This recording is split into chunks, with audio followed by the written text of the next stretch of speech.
Hello world. So today I'm going to cover the Bootstrap for our PHP MVC framework.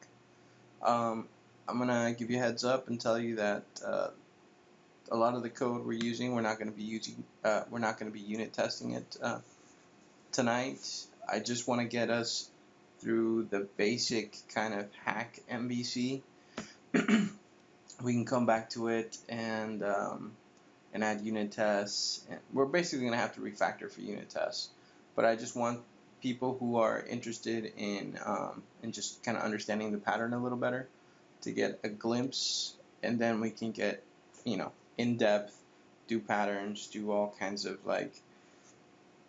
validation for variables and that sort of thing. So I want to go ahead and get started. You'll notice on my index.php, so I have a public folder. This is where people navigate to from the internet. This is equivalent to your public HTML folder. I just call it public. And we have the htaccess file, and that's pretty much it. So, like I said, we're not even going to do any routing this time around. We're just going to we're just going to be passing variables using the URL. So there's no SCF stuff going on here at this stage. We will have that later on. So you'll notice that I've defined a few useful variables for myself. So library, application, the base file, and I've shortened the directory separator to just DS. So that's good if we're working on Windows or Linux. We have on a Windows computer it's the backward slash, and on Linux it's the forward slash. So we have that flexibility and we've shortened it by just doing it down to DS. We could even just do D. But in any case, so I've made these paths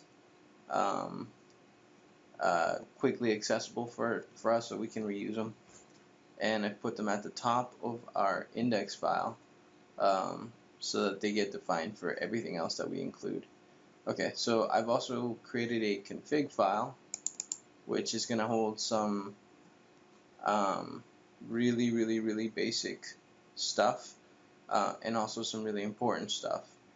So important stuff would be like a database connection, password, and username, and all the database information would be put in here. We could put it somewhere else, but in general, I think this is a good place to start. So the other file that I've also included immediately, other than the config file, is our Sequoia PHP. So Sequoia is just what I'm calling this MVC framework, because it's going to be pretty big, hopefully. It's going to start off small.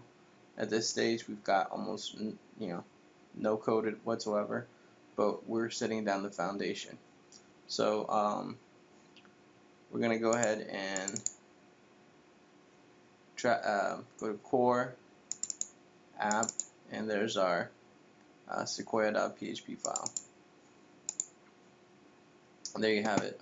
So you'll see that the constructor for the main application, the Sequoia application, takes the configuration and sets it as a property, and it's got two little methods here, a init method and a getApp.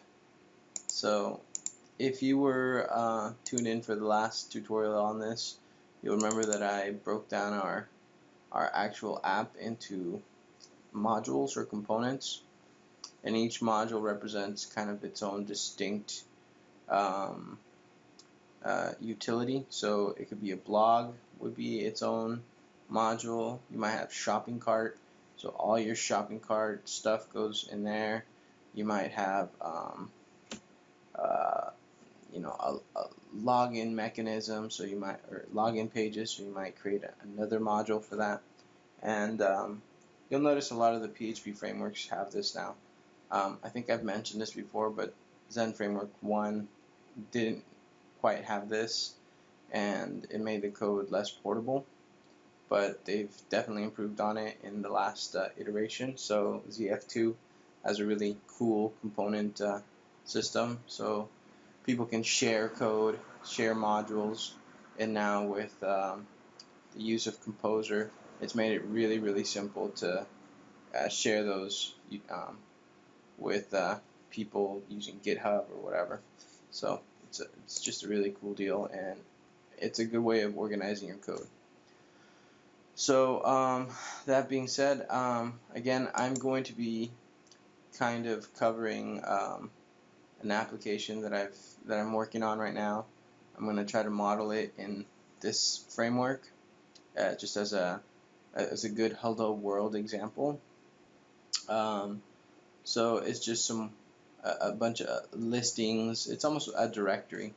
I could even call this just directory, but we'll cover that in a little bit more detail in a second. One thing I wanted you to notice is that each module will have a Bootstrap file.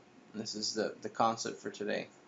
The Bootstrap file will set up the entire module and do all the routing and take care of everything for that module. So you could think of our index PHP as the top level Bootstrap, and then we pass down responsibilities to the individual from this Bootstrap to this Bootstrap. So it cascades. But let's get started and let's take a look at what I've done here, and so that we see how this MVC framework. Because in the next one, the next tutorial we'll be talking about the controller, and we'll be getting ready to set that up and injecting the views and the models, and then probably in about 2 or 3 more tutorials we'll have it all lined up, and then we'll move into coming back and refactoring and actually doing unit tests and setting all that up. But I want to cover everything quickly first and then refactor. It'll also be a good example of how to refactor, and we can start working with test-driven development and just do tests first for all our modules and core files and controllers and models and views and whatever. So okay, let's take a look at what we've done. So I just basically instantiated a new sconfig, which is just a config object. I just created a new one, and then I created the new application and passed it into the application. Then I can call my Sequoia init function. Alright, and the benefit of doing it this way is that as I add more steps along the way, so I might want to do some stuff before I initiate my function, I can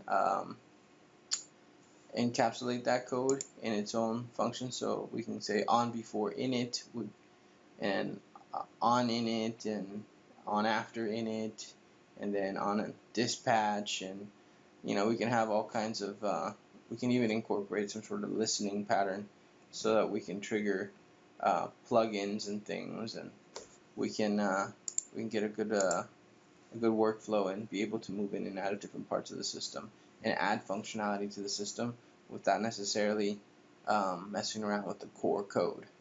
So that's what's nice about this pattern that I'm using here. But let's just go down the basics for now. So we're calling this init method, and we'll look in here, and all this init method does right now is it checks for a get variable called app.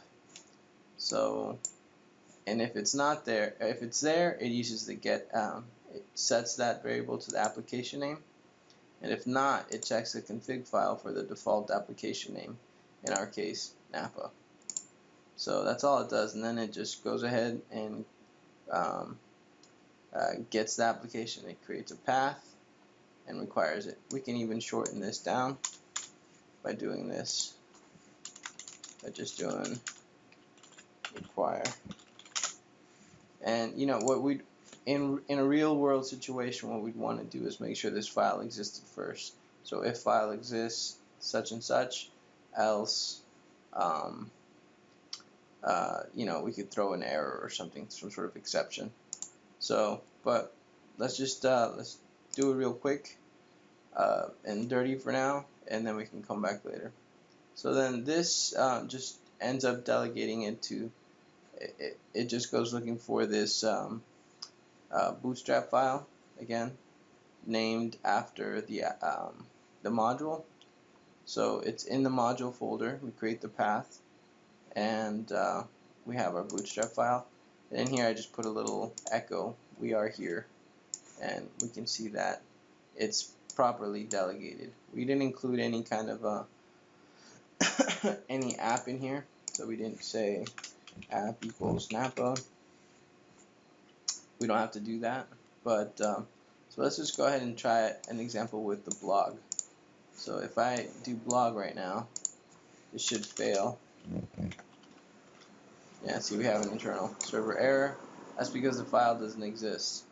So we'd have to go in here, new file, create our blog, and now we can echo we are in the blog. Okay, while I have you here too, I don't know how familiar you guys are with PHP, and you've probably seen people use both single quotes and double quotes.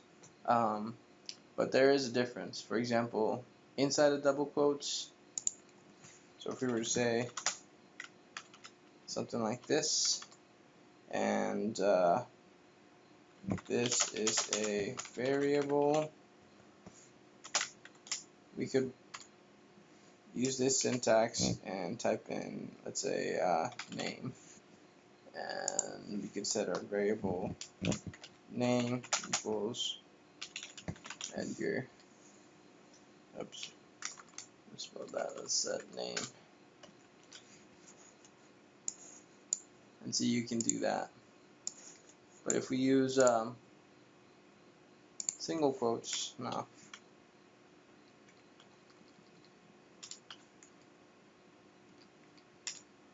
Like that, we're going to end up with this. So here's the difference, and it is a performance difference. It's a minor performance difference, but if you do this throughout your application, you may, and if you were to profile it, you would see, depending on how often you do it, a performance loss. So it's kind of something to keep in mind. If you're just doing text, use single quotes. Okay. If you're going to be embedding token variables like this, then go ahead and use the double quotes. But for the majority of the time, I guarantee you'll get away with using single quotes, and you're going to speed up your application. Every time you have double quotes, PHP has to check it to see if there's any tokens inside, and so that takes some time. It's like one extra step, but PHP does it. And if you have lots of strings like that, you know, if you're doing stuff like so let's see, string equals, and then you're doing string dot equals, you know, and you're doing a lot of these, PHP is going to be doing a lot of checks, and all you're doing is adding more text. You know, PHP is going to be doing a lot of checking, so let's go ahead and echo string. Yeah, you're going to be better off just using single quotes. So keep that in mind again.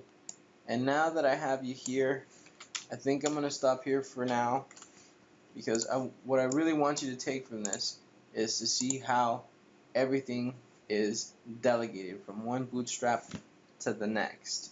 So you wire up the main application first in your index.php, right? And then you start off your application, your Sequoia application, and then inside of your Sequoia application, you decipher, okay, well, which is the module I'm going to run? And then you bootstrap that module, and then inside of that bootstrap you decide what controller you're going to use. The controller will then decide what model and views. So it's this like process of delegating down throughout the application. And the MVC pattern is actually really simple, and it's really powerful, and it's really helpful for web programming. So I hope this has been helpful, and I'll catch you in the next tutorial where we'll be talking about the controller and creating our base controller and delegating. Well, we'll create our base controller and we'll see if we get into actually implementing it.